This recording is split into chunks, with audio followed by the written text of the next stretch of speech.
Mr. Lin was supposed to be delivering a simple speech to update British nationals living in Paris about their rights following the UK's departure from the EU, but Remainers refused to let the ambassador speak and heckled throughout the meeting. Ian Fox, a senior executive at a consumer brand in Paris, said, "I went there seeking reassurance and I came away terrified about my future."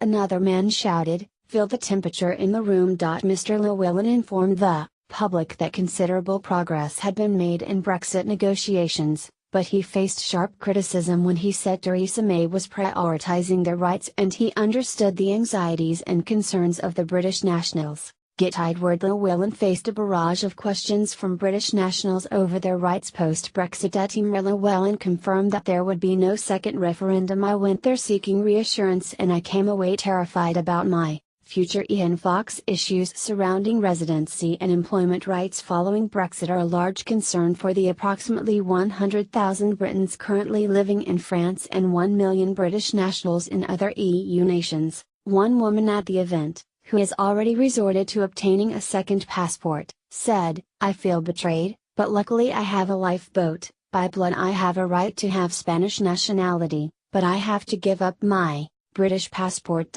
Another attendee also highlighted in some nations priority is given to EU nationals in regards to employment, which runs the risk of hampering employment prospects or even barring UK nationals from automatic consideration for jobs in the bloc post-Brexit. Officials reportedly offered little response to the gentleman's queries. Mr. Fox commented on the lack of response from officials, saying, "I felt truly angry after last night's meeting.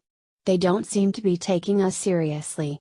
And another man expressed his anger that the rights and stability of his family were being jeopardized. He said, "You say May is looking after our interests.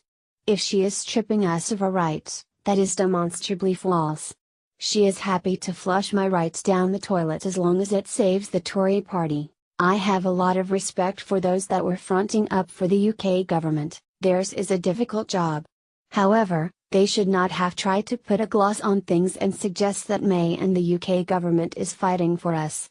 Whatever they are doing can only be considered making the best of a very bad job indeed." When finally questioned if there was the possibility of a second referendum, Mr. Llewellyn said unequivocally, "There is not going to be a second referendum." Llewellyn vowed to hold more outreach events for British nationals living in France. A second referendum is not the government policy. Mr. Llewellyn simply vowed to hold more outreach events for British nationals in France in the future, and to feed the concerns raised by the attendees back to the British government. Mr. Llewellyn acknowledged that there are issues that are non-resolved. Yet he remained optimistic, stating that there were grounds for confidence that we will reach an agreement.